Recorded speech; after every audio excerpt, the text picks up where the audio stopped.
Welcome, everyone, to the first ever edition of Talk Tactically to Me United podcast. Yes, this is a play on the Poison song, Talk to Me Dirty.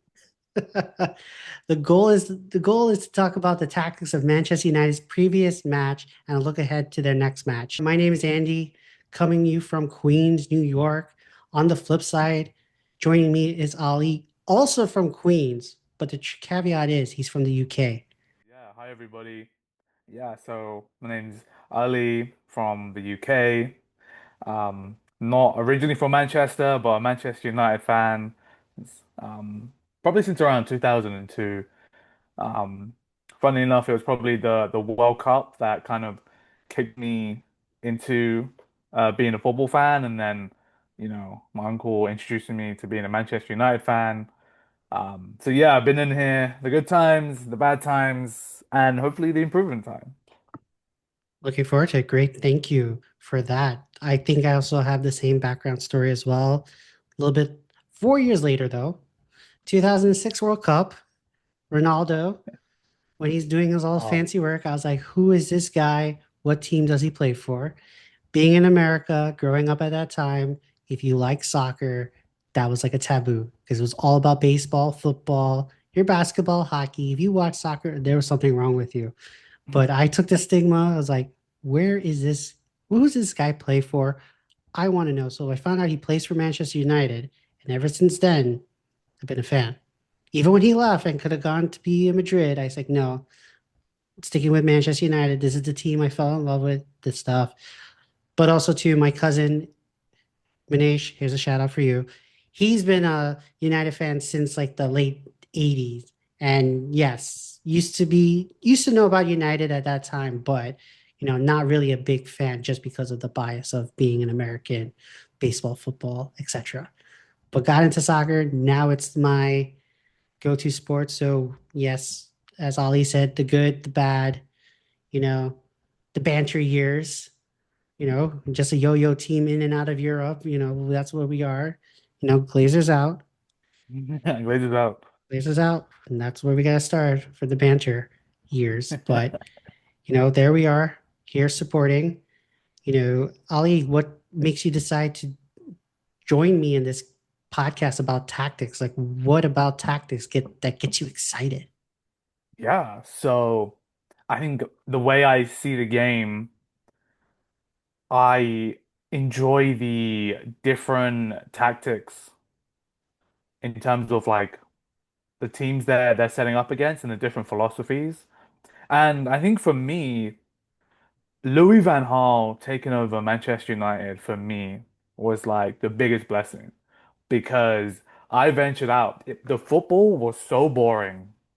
It was unwatchable for me at times. I went out and I started watching different leagues, and I was like, wow, Italy, La Liga, which was incredible, and Ronaldo, Messi at that time. I'm like, the teams are playing different. The pass percentage is like more accurate. The intensity in the Italian is like different. Um, and having just been exposed to, the English Premier League, I'm like, oh, okay, this is like just how the English like game is tactically. No, that's a fair point. And yes, I could share your sentiment with regards to the tactics because I think from like 2006 when I started to about 2020 when the pandemic ended or started, sorry, I should say, it was all about FIFA, all about, goals, this and that, and it's about the flair, etc. During the pandemic, my Spurs friend, shout out Luke, got me into Football Manager. And that's where now it's like, you need to start thinking tactically because you need to set up your philosophy of how you want to play. You need to find players that fit into the game and let the engine run. So that has brought me to appreciate of like tactics, of finding the right player for your system, making them have a role in what they do. And that has now translated to now onto the pitch of where now it's not really about like the goals or anything like that. Yes, we love goals. We want to win 3 points, trying to get some trophies, trying to win back the league. It's been very too long, but just seeing the game in a different way of the tactics of how we're building out from the back. How are we setting up? What are the patterns that we're doing in order to get someone free or to get the ball down the pitch and to eventually score? How do we defend on the ball? Because United has been dreadful on the ball. I don't know what they're doing during midweek sometimes, if they're really paying attention to the tape. Is Amarin, even before Amarin, Ten Hag, are they listening to where they should be positioning onto the pitch? Because it's too long in terms of the gaps between the center backs, the midfield, and players not tracking back, etc. Shout out to the bomb squad. You guys all sucked at tracking back and doing your jobs. Is it philosophy between Ten Hag and then Ruben, or is it because you guys are just lazy? Like, let's be real. Three-quarters of them were probably lazy. Ruben has his first preseason. The players look fit. Ali and I, we both went to the game in MetLife. We saw against, who was it? It was West Ham. Yes, West it was Ham, yeah. Ham. It was West Ham. We saw a fit team. They look different. Looks like Aaron has got to them. And hopefully that translates into wins and stuff going down for the rest of the season. Anything that I missed there, Ali, or should we just go right into it? Yeah, no, yeah, like just touching on 15, completely unacceptable. This is Manchester United Football Club. Um, and yeah, it almost felt like the longest preseason in the season that we were kind of having, and then it just ended so badly against Tottenham. Um, and don't get me wrong, we had some incredible highs in Lyon, or at Lyon, and in against Bilbao. Um, but what I would just say on that is there have been other coaches that have come in and just had a quicker impact. So yeah, I think I think that says a lot about the players and the players' conditioning. Um, but yeah, we can go into the tactics. Yeah, let's jump right into it. So let's get started with the review of Arsenal. Like we said, it was a 1-0 loss for Manchester United. Initial thoughts of the game was that they played well, better than last year in these big types of situations. I felt like the we pretty much every stat that's out there, we dominated possession, passes, shots on goal. Every metric you could think of, we were the better team.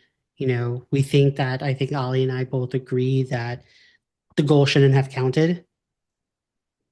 You know, Saliba was definitely holding Bentir on the goalpost, like, or sorry, not goalpost, but holding him against, mugging him.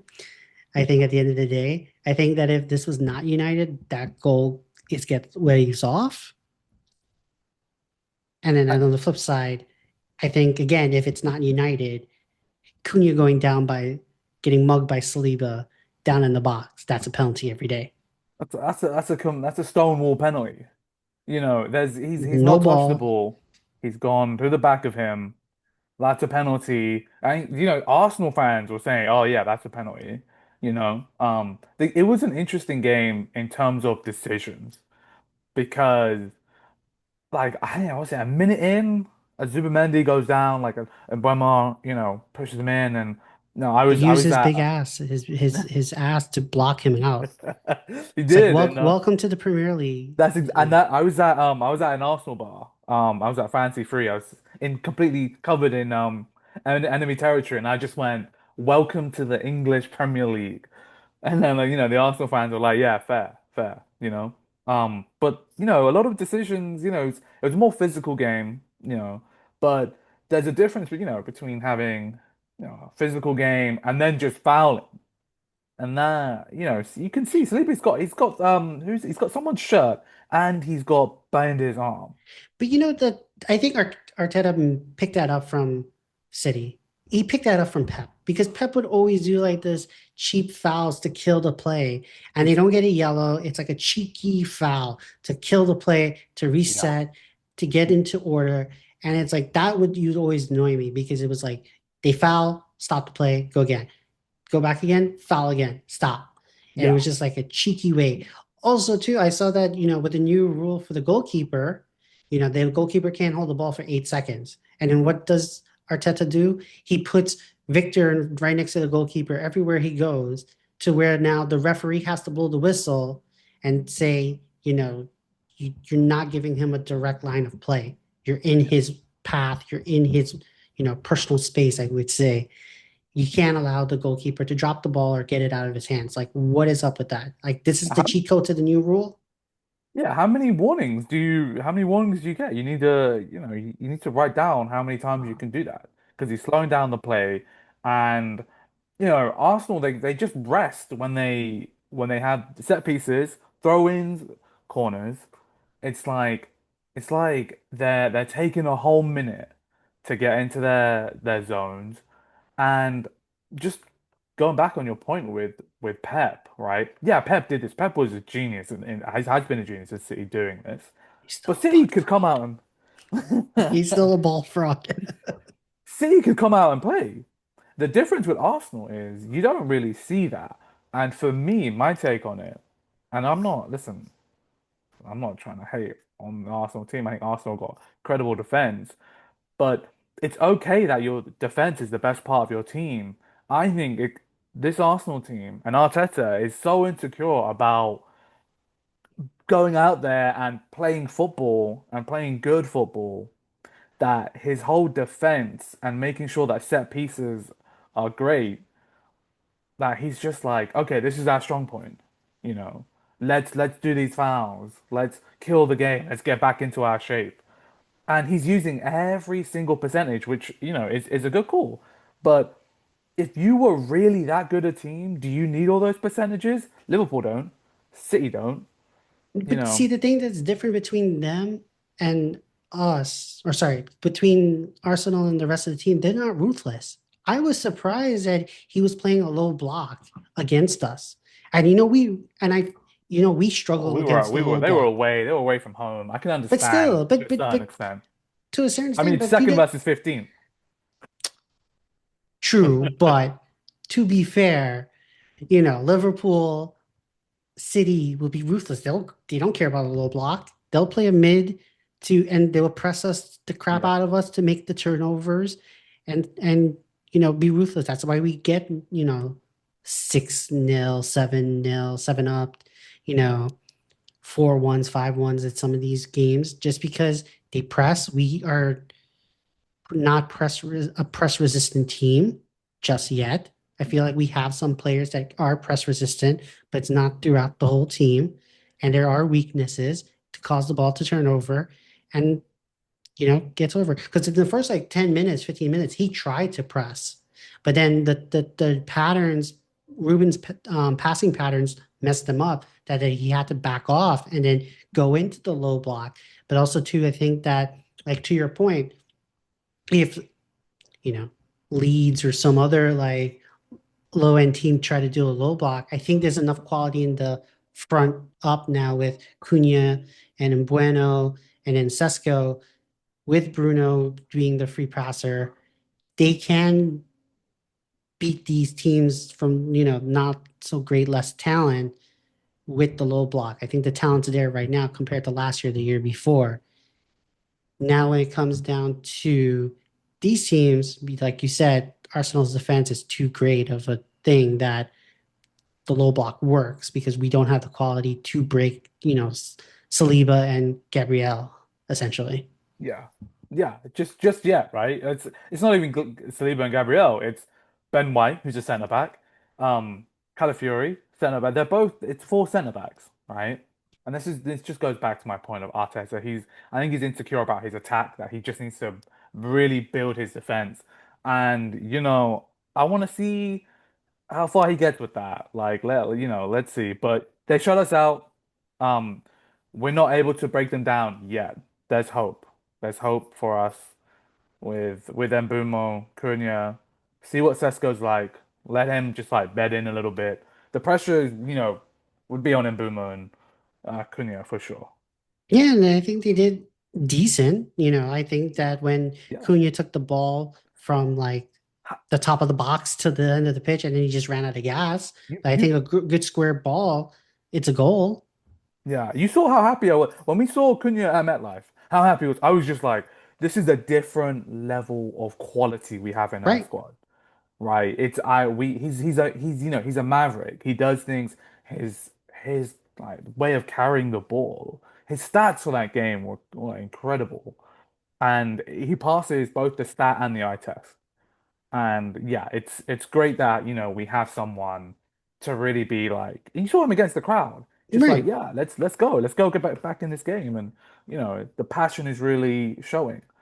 So, And in yeah. Buemo too. I think,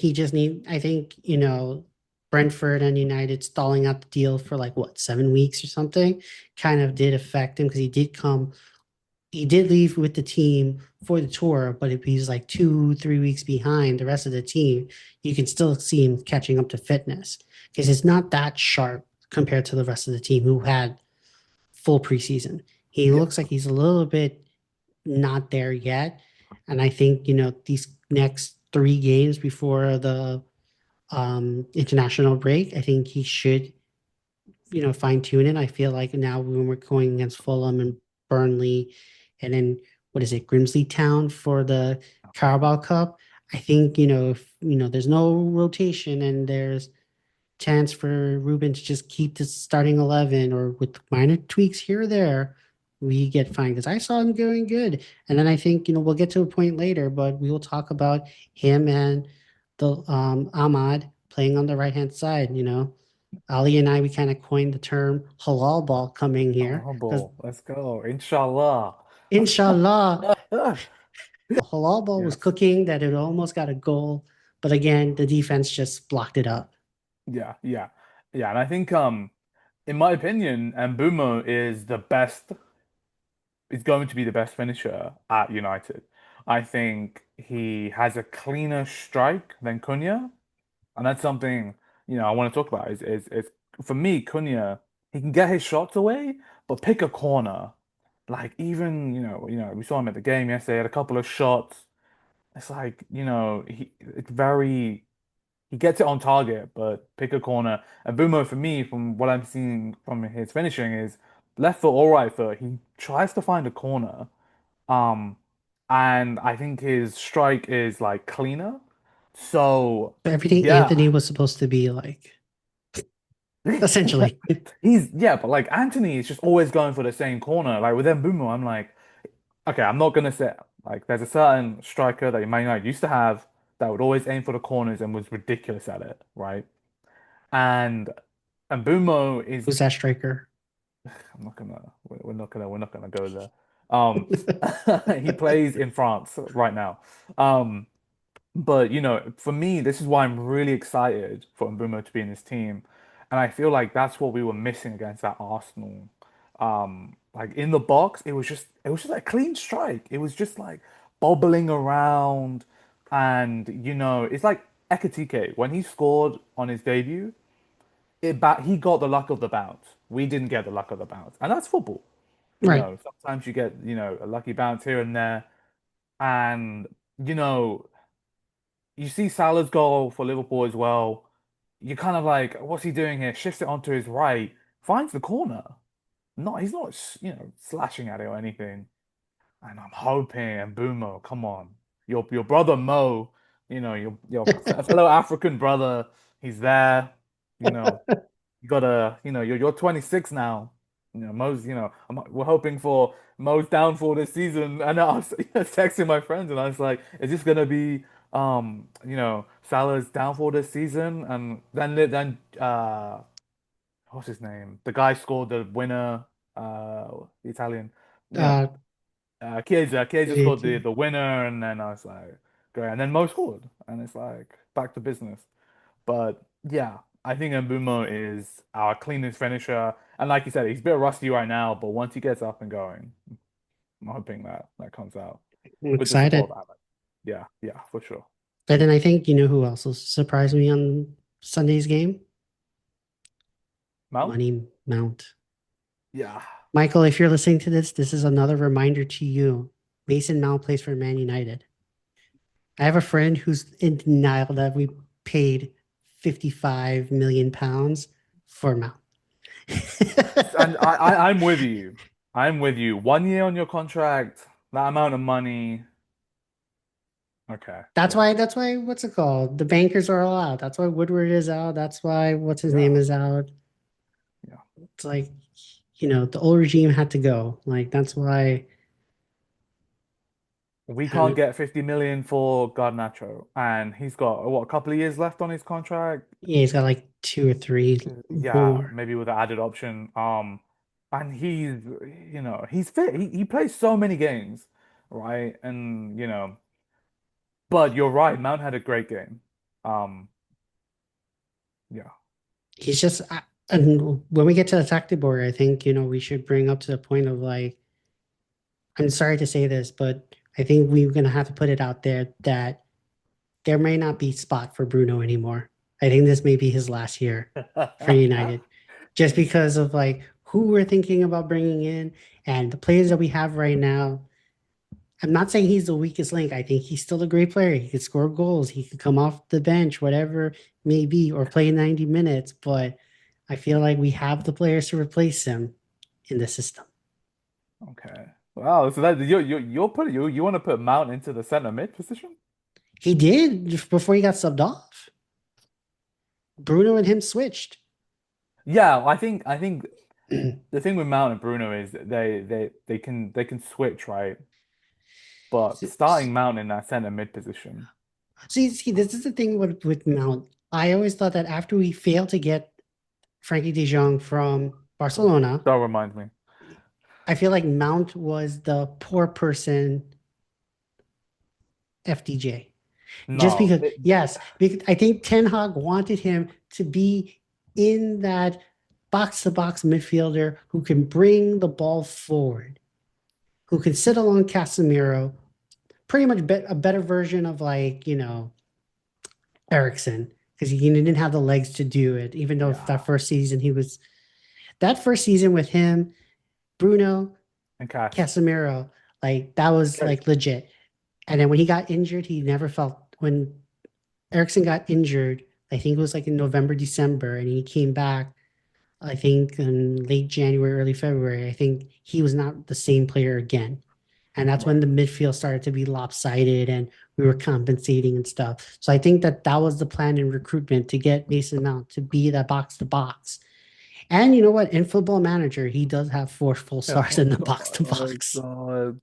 Man, being in the football manager. Look, for me, Mason Mount is, I don't think he has the defensive intelligence to Yes, because play he to play gets that role. he gets all these yellow cards for being aggressive when he came back And he end of last season.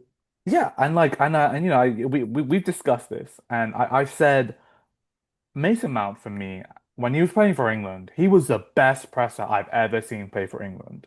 Right? He would go out and he'd press the ball and he was incredible at it, even at Chelsea. For me, Mason Mount is a 10, and if you play him in that midfield, you need someone that is really good at having like a really good defensive IQ that can cover his cracks. For me, the other thing about Mason Mount is I do not see him as a good distributor. However, on Sunday, he proved me wrong a little bit. But, he did that, he did the round the corner and then he did the switcher play. Hmm. But for me, Ericsson is a natural. He can take the ball right or left foot and he can spray a ball. So Casemiro, again, he can play that ball. Bruno, he loves to play that glory ball. He wants to play that amazing ball for me. He has it in him to play and break down those and make those progressive passes. But Mount for me just isn't that profile. I think his energy, his eagerness, what he's really good at, I think when he presses, and we'll see it on the tactical board, he can tell another player's movement and then know exactly how to press, like, and know where to put his foot in and where not to put his foot in. You don't need that. I don't think you need that in the center mid position where Bruno is. In that position, you need someone that's going to make progressive passes. And yeah, I wouldn't substitute. I mean, Mount could do a job there for sure, Right. but I would rather Mount in the more forward positions in one of the tens. Yeah. And that's where I think Amarin likes him. But I thought that, Yeah, that switch of play before, I think it was like around the 55th-ish minute because he got subbed off around like the 65th, yeah, where they actually switched up in play because I think it was um everybody was just out of position because Arsenal had taken the ball down to our end, and I think when that Delid or Casemiro turned the ball over, and that's when the Mount got the ball, and then Bruno was in the advanced position, but then he sprayed the ball out, I think, to Dorgu on the wing. Which, by the way, shout out to him and Shaw for shutting down Saka. Like, dude needs Saka was like probably working on his peri peri sauce at that point. yeah. No, I think Saka was definitely rusty. Um, Odegaard, Odegaard got in some great positions. He got in some great positions. Redemption year for him, but we'll see. I had a great take by an Arsenal fan, and it was Saka makes Odegaard look good. You put Nwaneri in that position, and Nwaneri's got a bit more about him in terms of the progressive and the risk. Odegaard's very risk adverse. And when I heard that talk, when I heard that take, I was like, wow, that's a good take. You know, Opened my eyes a bit. I was like, oh, I thought Mhm. Odegaard was this magician at Arsenal, but yeah, that's a brilliant take. So before we go to the tactic board, I think any last thoughts overall of the game? Delict distribution, great. I like Delict in that position. Yeah. Wait, as a Yeah. as the center back, or when he was playing on the wing as a wide On center back? I liked him in the center back. I think that's his role. He's a leader. And Maguire's decent there too, but I think that's Delict's position because I like Euro on the right, and Luke Shaw for me, he surprised me a lot. Luke Shaw really surprised me because I really rate Aiden Heaven. I think Aiden Heaven is the future for us because he can't he's very confident on the ball, and in those positions. Leacher, when he's playing, he can cross it so well. Like you saw against Man City, you saw just before he got injured last season, his range of passing, his progressive passing is great in that position. Yeah. No, totally agree. So with that note, we're going to transition to the tactic board, brought to you by the tacticalboard.com. I wonder if any of us are using this. Probably with the same money. What I will do right now is just go into the attacking phase. And Ali will share his screen later to do working on the build up because I think he has a great analysis in terms of the build up and what can we do better with regards to that, or what have we done good compared to last season. So basically, the thing that I saw from the game against Arsenal is that essentially it's setting up like how Ten Hag's ended up as a 3-1-6, essentially. And what I thought was interesting with the game in terms of the tactics and what was trying to do when Euro tend to have the ball, or even Shaw sometimes, but it was mostly Euro. When he had the ball, he would progress forward, attacking the box, and then Shaw would come out a little bit, the lid would come to the side, and then Case will come out. So it could always be there's always going to be three people in the back. And while Euro's progressing to the ball, he tends to. I like this from Amarin in terms of like having him come attack the ball to be at the top to either pass it to Mbueno or Deloder or Ahmad on the wing and then cross it in. But the one thing that I would say that frustrated me the most was there's not a lot of people in the box. This is something that plagued us last year, and it's the same thing that's happening now. That I don't know why nobody wants to go in the box because there was one ball in the first half where Euro, I think, gave the ball to Delote. Delote went to the line and then crossed, but there was nobody there in the box for him.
we had Casemiro when he's maybe 5, 6 years younger, or prime Matic,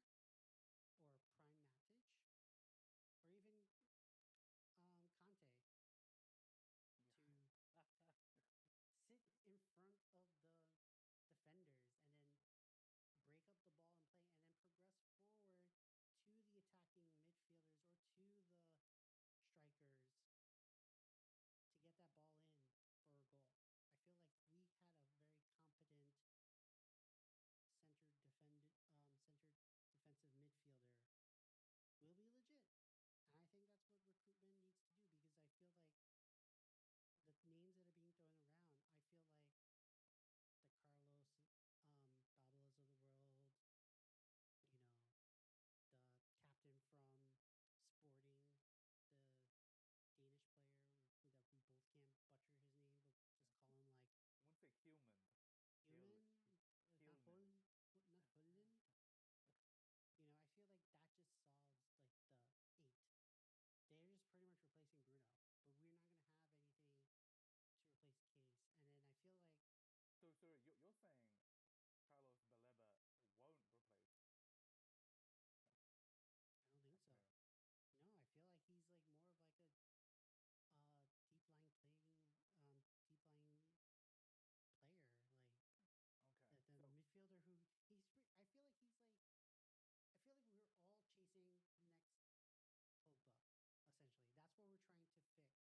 next Pogba, essentially. That's what we're trying to fix, trying to get someone who can take the ball from the defender, progress it forward, spray the ball so crazily. that's not that. I think we have two issues, right? We have the Paul Scholes issue. We don't have any distribution. This is what Right. I'm saying. Bruno, he can't distribute in the deep lying role. Mount can't do that. Casemiro is actually surprisingly very good at it, but doesn't have the legs, right? Um, and the other one is having an engine, right? And Baleba is incredible. Like he's got pace, he's got awareness, and he can do two jobs in one. He can actually progress the ball. There was a clip from the game he played against Fulham. He ended up in Fulham's box trying to cross the ball in, and they actually scored. But when he crossed it, it went out for a goal kick, right? He went from like you know end of the middle third in his own area all the way to the other end and crossed it in. That just shows you his energy. It shows you um what kind of player profile he is, and he's confident as well, right? So, listen, in an ideal world, we would love to have him. We don't. We're not gonna get him this summer, inshallah. Next summer, he can join, halal ball. But I think we need him. And we can't let him go to another club. We need to lock him down. Um, I'm every time I see him, I'm more and more impressed. I actually did see him play against West Ham at the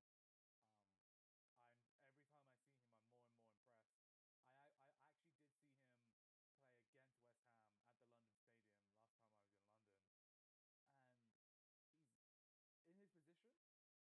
I love watching CDMs, right? I love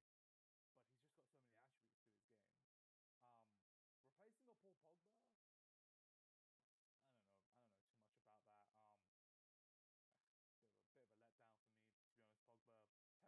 too much about that. Bit of a letdown for me, to be honest. Pogba, technically incredible. Um, he can hit a long ball so well, but it's the Scholes issue. Scholes said Tony Kroos should have been in Man United. Tony Kroos would have solved that problem. And he was all set to join, and then didn't get signed. Um, but yeah, Common theme. yeah, there's a common theme, and there's definitely that issue there. What I will say about Casemiro is his defensive IQ is great. It's really good. If he was in a slower league, he would be solid. Because he can distribute the ball, and when he puts a tackle in and he's match sharp, I think that's the key thing about Casemiro. He needs to play games because you saw against Arsenal, there was a couple of times he put his foot in and he got the ball, right? Um, it's just when you see him run back, I am gasping for him. He is just like out of breath.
me as like a he's a very random, confident, streaky player because there are some games you see him and he's able to like carry the ball. He's able to break up play.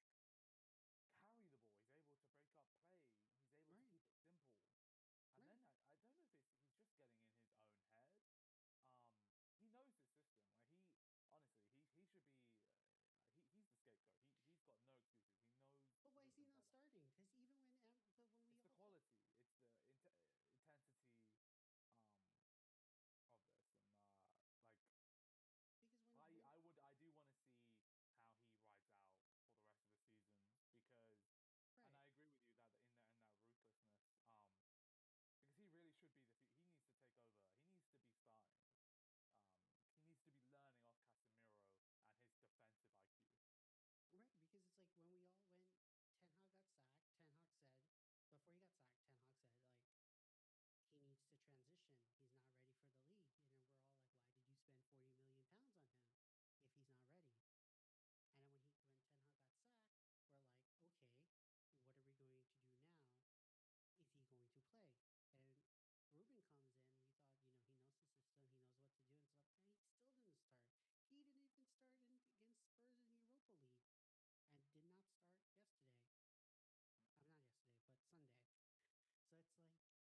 what's really interesting is these wing backs, they're like all the way into the middle of the field, and you can even see Mbumo and Mount come all the way in. So when there's a bounce pass and it comes to either Mount or Bruno, it's bang straight first Hmm.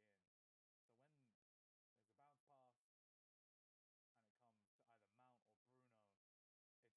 And the thing with Amorim, he loves to switch the play. He loves to switch the play, even when we're in a three, right? Delict's ability to hit that pass to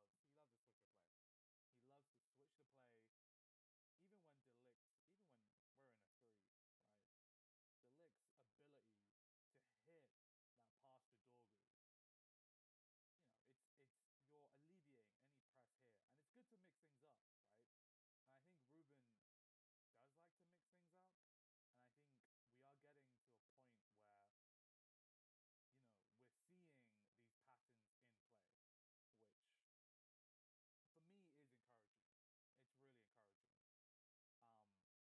Um, the other thing that I'll say is when we're progressing the ball and we're losing the ball, our main exposure is legs, and it's in this position here. When we get a turnover, and Cass is Right. dropping down, Cass is going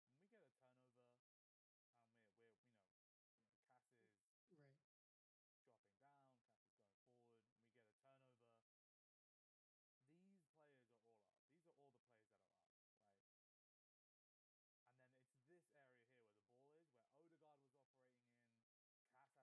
Cass has to come back. And that's Mount, yeah, and that's the play that I was talking about where, Bruno pressed ball play behind him and then Case has to chase down that ball in that same like kill zone, essentially, or attack zone. exactly. And you're seeing what I am seeing is I'm seeing Mount and Casemiro absolutely bust a gut to get back. And it's really refreshing to see that the importance and the magnitude of that. That wasn't happening under Ten Hag. Like I didn't, especially towards the end with the players, they Right. didn't The trust player him. quit.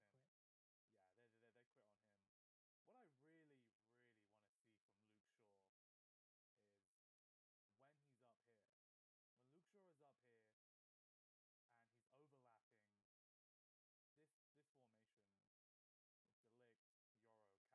and we saw that a couple of times. And Hmm. he has a great delivery, right? The thing with Leacher is that Leacher can play this diagonal pass. Luke's not really comfortable with that. I think he's capable of doing it, but Leacher can do that. And we saw a couple of times. This was Diallo last season. He was getting inside, and he was creating opportunities that way. Right. And I think with Shaw too, he just wants to sit on top of the box or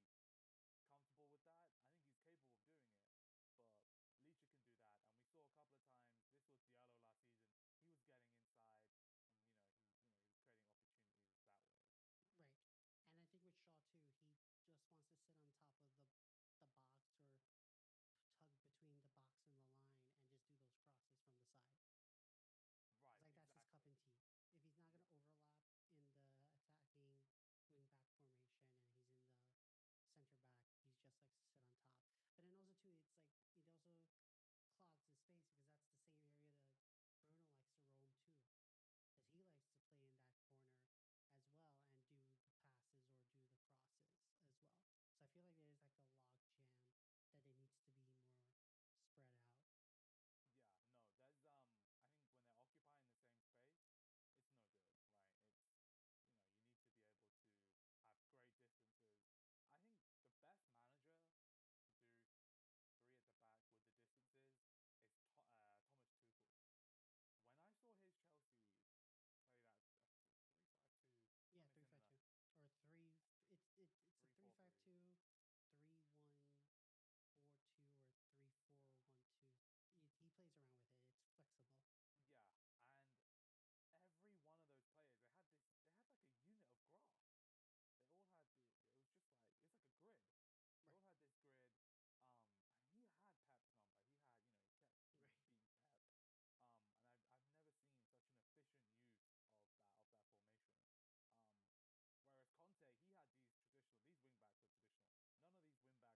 for it at Old Trafford, crowd behind you, Arsenal looking okay in preseason. You're good. If you pick Dallo, you are looking for a defensive minded player. You go for Ahmad, you're looking at someone that is a great press, you know, great at pressing. And I think Ruben kind of, I think he gave Arsenal a bit too much respect. I think he gave Martinelli too much respect because Martinelli was, he wasn't Was doing ass. much. Yeah. He tried to recreate, you know, Richarlison's overhead kick, which says a lot, right? Right. But Ahmad starting there, I think what's going to happen is Ahmad's going to be starting as the attacking right wing back when we're playing against those low blocks. But when we're playing against teams that supposedly are supposed to be coming at us and press us, which Arsenal weren't really doing, and Right. when they tried to do, we had the answers. We had the one touches, the bounce passes, the switch of plays. We had those answers. And Dallo was really just an anomaly in the game, right? He wasn't really doing too much. Well, He had that one incident crossing the ball in, yeah, but and that's the other thing that was weird is because Dello, Case, and Shaw, and somewhat too with Mount, they were not getting that much preseason minutes anyway. It was like a different starting lineup that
terms of feeling. Like I said before, I think that we need to get two midfielders, like a more defensive one, and then like your number, eight role. So whether if it's Carlos or whether if it's, all the names that are coming out, fine, let it be. I think we do still need a striker, like a Jamie Vardy, somebody who could come off the bench because, we need someone who can proven to score goals. I think to have Xerxes and Sesko to be the two people to do it, I feel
that box formation, that kind of Bruno role, I could see Kobe doing it. Um, and I think Kobe works as a 10. I think he works really well as a 10. That's what I'm He's saying. he's That's what I'm saying. rapid Like physical. Bruno, this might be Bruno's last season, especially. Like This we is a got too many quick good fix. players, too many good players to take his position, especially now that he's not in a 10 role for now. Yeah, but like, I think Bruno, after Cass, Bruno is our best ball distributor. And that's exactly what this role needs.